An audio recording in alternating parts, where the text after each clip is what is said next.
ট্রাম্পকে উপেক্ষা করেই একের পর এক বিধ্বংসী সিদ্ধান্ত নিচ্ছে নেতানিয়াহু, যা গণমাধ্যম থেকে শুরু করে সামাজিক যোগাযোগ মাধ্যমে ব্যাপক আলোচনা সমালোচনার জন্ম দিচ্ছে। ফিলিস্তিনে বিরতিহীন হামলা, মধ্যপ্রাচ্যকে উপেক্ষা, যুক্তরাষ্ট্রের বার্তার পরও ইরানকে চোখ রাঙানি দেয়া, সবকিছু মিলিয়ে নেতানিয়াহু নিজেই নিজের মৃত্যুকূপ খনন করছেন বলে মন্তব্য করেছেন দক্ষিণ এশিয়ার অনেক বিশ্লেষক। বিভিন্ন গণমাধ্যমে প্রকাশিত খবর থেকে জানা যায়, ইসরায়েল মূলত টিকে আছে আমেরিকার ওপর সওয়ার হয়ে। আমেরিকা পাশে নেই, ইসরায়েলের কেউ নেই। এরপরও নেতানিয়াহুর ক্রমাগত আক্রমণ, নারী ও শিশু হত্যার মতো গর্হিত অপরাধে অবাক হচ্ছে গোটা বিশ্ব। গত কয়েক মাসে ট্রাম্প নেতানিয়াহু সম্পর্কের চরম অবনতি ঘটেছে। ইসরায়েলি সেনাবাহিনীর রেডিও এবং আন্তর্জাতিক সংবাদ মাধ্যমে প্রকাশিত খবর অনুযায়ী ট্রাম্প নেতানিয়াহুর সাথে সরাসরি যোগাযোগ বন্ধ করে দিয়েছেন। কারণ হিসেবে বলা হচ্ছে, ট্রাম্প বিশ্বাস করেন নেতানিয়াহু তাকে ব্যবহার করছেন, তাকে বোকা বানানোর চেষ্টা করছেন। ট্রাম্পের ঘনিষ্ঠ সহযোগীরা জানিয়েছেন তিনি এই ধরনের আচরণ অপছন্দ করেন। ফলে ইসরায়েলের কৌশলগত মন্ত্রী রন ডারমারের সাথে আলোচনায় ট্রাম্পের দল ক্ষুব্ধ হয়ে উঠছে। ইসরায়েল সরকারের পক্ষ থেকে ইরান, ইয়েমেনের হুথিদের বিরুদ্ধে এবং গাজায় যুদ্ধ পরবর্তী পরিকল্পনা নিয়ে কোনো স্পষ্ট প্রস্তাব না দেয়া সম্পর্কের অবনতির কারণ।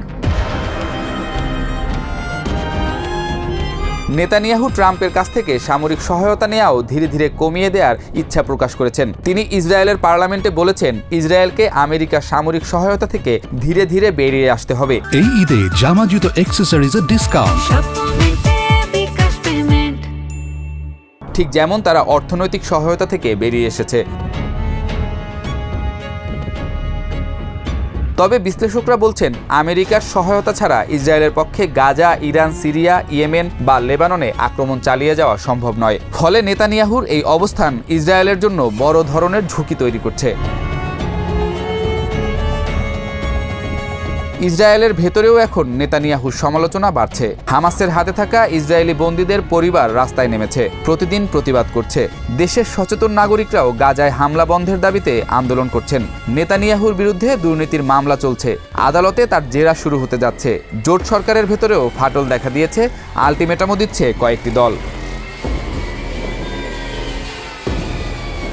আন্তর্জাতিক পরিমণ্ডলেও ইসরায়েলের অবস্থান দিন দিন দুর্বল হচ্ছে। মার্কিন যুক্তরাষ্ট্র এবং ইউরোপীয় ইউনিয়নের সদস্য দেশগুলো ইসরায়েলের বিরুদ্ধে কড়া ভাষা ব্যবহার করছে। জার্মানির চ্যান্সেলর বলেছেন, গাজায় বেসামরিক জনগণের দুর্ভোগ আর ইসরায়েলের যুদ্ধের পক্ষে যুক্তি হিসেবে টিকবে না। তিনি বলেছেন, যখন মানবিক আইন লঙ্ঘন হচ্ছে তখন জার্মানি চুপ থাকবে না। আন্তর্জাতিক অপরাধ আদালত নেতানিয়াহু এবং তার সাবেক প্রতিরক্ষামন্ত্রীকে যুদ্ধাপরাধের অভিযোগে গ্রেফতারের পরোয়ানা জারি করেছে। এই সবকিছু মিলিয়ে ইসরায়েলের ভবিষ্যৎ নিয়ে বড় ধরনের প্রশ্ন উঠেছে। এবার কি ট্রাম্প নেতানিয়াহু মুখোমুখি? এই প্রশ্নের উত্তর খুঁজতে গিয়ে বিশ্লেষকরা বলছেন, নেতানিয়াহুর হয়তো নিজের রাজনৈতিক ভবিষ্যৎ বাঁচানোর জন্য অথবা ইসরায়েলের অভ্যন্তরীণ চাপে পড়ে এমন সিদ্ধান্ত নিচ্ছেন। আন্তর্জাতিক মহলে চলছে চুলচেরা বিশ্লেষণ। তবে কি পতন আসন্ন নেতানিয়াহুর?